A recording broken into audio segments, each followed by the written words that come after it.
अस्सलाम वालेकुम, कैसे हैं आप? उम्मीद है सब खैरियत से होंगे। जी आ गया वो शाहकार जिसका था आपको इंतज़ार। जी वो है साग। ये देखें माशाल्लाह से कि हमारे अपने ही खेतों का साग आया है। देसी सरों है, ये सठरी है। और ये देखें जी, ये मेरी बाजी काट रही हैं दाँत पे। कितना ज़बरदस्त बारीक बारीक काटती हैं मुठियाँ बना बना के। ये देखिए माशाल्लाह, ये कोई होगा 6-7 किलो, जो कि कटा के 5 किलो रह जाएगा। ये देखें पिंक उसके येलो फूल भी खिले हुए हैं। चलें जी, ये साग काटा जा रहा है। साग सारा कट चुका है। अब वॉशिंग एरिया की साइड पे हम आ गए हैं इसको वॉश करने के लिए। ये देखिए अच्छा खासे खुले पानी में हम इसको वॉश करेंगे।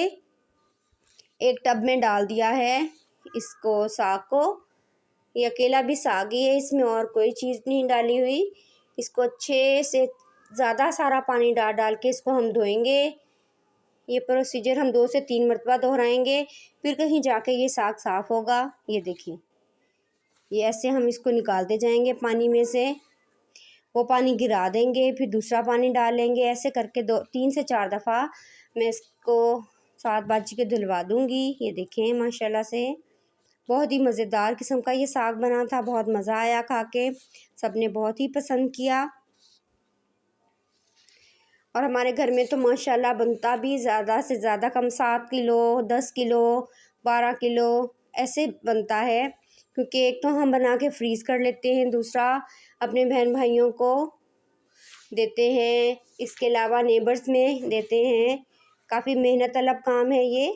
ये देखिए माशाल्लाह से ये लास्ट टर्न आ गई है। अब हमने इसको डायरेक्ट उसी पतीले में डालना है धो के, जिस पतीले में हमने इसे पकाना है। ये देखें, इसका पानी निचोड़ निचोड़ के हम इसको पतीले में डालते जाएंगे। देखें माशाल्लाह से, आप कह रहे होंगे इतना छोटा पतीला है और साग ज़्यादा है, तो कोई मसला नहीं है। ये आहिस्ता आहिस्ता साग नीचे बैठता जाएगा। आप खुद ही देखेंगे कि ये साग आहिस्ता आहिस्ता नीचे बैठता जाएगा। आधा जग के करीब हम इसमें पानी डालेंगे, ज़्यादा पानी नहीं डालेंगे, क्योंकि साग का अपना भी पानी है, साग पानी छोड़ेगा।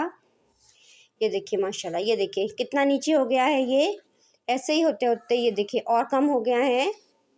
10 से 15 मिनटों के अंदर अंदर ही ये नीचे हो गया है सारा।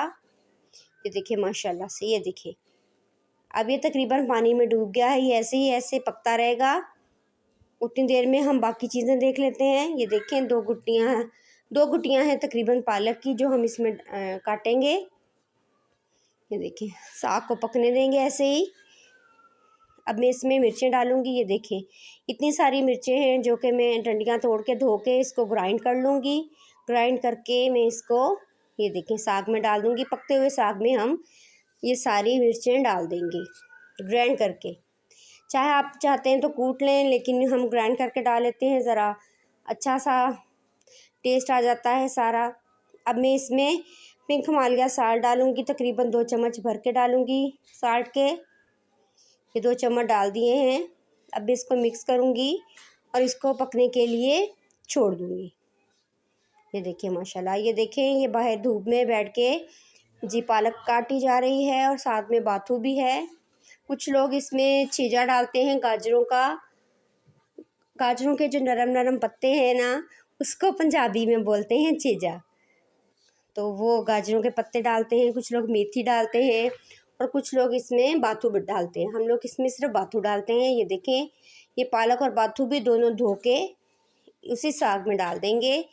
इसको अच्छे से मिक्सअप कर लेंगे, ऊपर नीचे कर लेंगे और इसको पकने देंगे। ये देखिए माशाल्लाह से, ये इसको ये देखिए ऐसे अंदर अंदर को करेंगे तो ये ऊपर वाला जो है साग वो नीचे को दब जाएगा और अच्छे से पकना शुरू हो जाएगा। ये जी पंजाब की ख़ास बात है। पकता तो ये हर शहर में है, लेकिन ये है कि पंजाब वालों का साग बनाने का अपना ही एक तरीका है। बारीक बारीक काटा जाता है। ये देखिए माशाल्लाह माशाल्लाह, पकते पकते ये इस मुकाम पर आ गया है कि पानी काफ़ी ज़्यादा ये देखिए हो गया है, और साग जो है वो पक रहा है। काफ़ी देर तक पकेगा। ये देखिए माशाल्लाह से, ये देखिए अब ये जी तकरीबन आखिरी मराहिल में है। थोड़ा सा और पकाएंगे और फिर इसको ठंडा होने के लिए नीचे उतार लेंगे। ये देखिए साग ठंडा हो चुका है। कुछ लोग तो इसको घोटा लगाते हैं घोटने से, लेकिन माशाल्लाह जब ये ज़्यादा पकता है तो हम लोग तो नहीं लगाते, क्योंकि हम औरतें ही घर पे होती हैं तो इतनी मेहनत नहीं होती, तो हम इसको ग्राइंडर में डाल के ग्राइंड कर लेते हैं। ज़्यादा नहीं ग्राइंडर को घुमाना, बस थोड़ा सा घुमाएंगे हम इसको। ये देखें 2 चुटकी इसमें आटे की डाल दी हैं।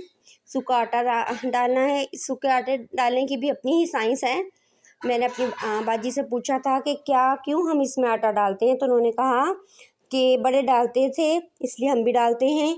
इससे ये है कि साग जो है वो गाढ़ा सा हो जाता है। ये देखिए बस इतनी सी देर, बस 2 से 3 सेकंड के लिए ग्राइंडर को घुमाना है और हमने इसमें पतीले में पलट देना है। ये देखिए ऐसे ही हम ग्राइंडर में डालते जाएंगे और इसको ग्राइंड करके वापस पतीले में पलट दे जाएंगे। ये देखिए माशाल्लाह से सारा साग हमारा तैयार है। चलें जी, अब हम क्या करते हैं जी, तड़का लगाते हैं जी। हमने कुछ बाउल में भर के फ्रीज़ कर लिया है और कुछ हमने घरों में दे दिया है और कुछ मैं अभी तड़का लगाने लगी हूँ। प्याज ब्राउन किए हैं, फिर उसमें अदरक लहसुन है वो कूट के डाल दिया है। ये देखिए अदरक लहसुन डाला है और प्याज है, बस ये हम इसको अच्छे से मिक्सअप करके, ये देखिए हल्का सा पक जाएगा ये जब। ये देखिए अब मैं ये वाला जो साग है ये मैं इसमें डाल दूँगी। ये देखिए माशाल्लाह से ये साग इसमें डल गया। अब जी मैं इसको आपको इसकी फ़ाइनल लुक दिखाती हूँ देसी घी डाल के। ये देखिए माशाल्लाह से हमारे साग की फ़ाइनल लुक है। इस पे के ऊपर मैंने देसी घी डाल दिया है जो कि अभी मिनटों सेकंडों में सारा पिघल जाएगा। मुझे उम्मीद है आपको मेरी रेसिपी पसंद आई होगी। मुझे दुआओं में याद रखें, मेरे चैनल को सब्सक्राइब करें।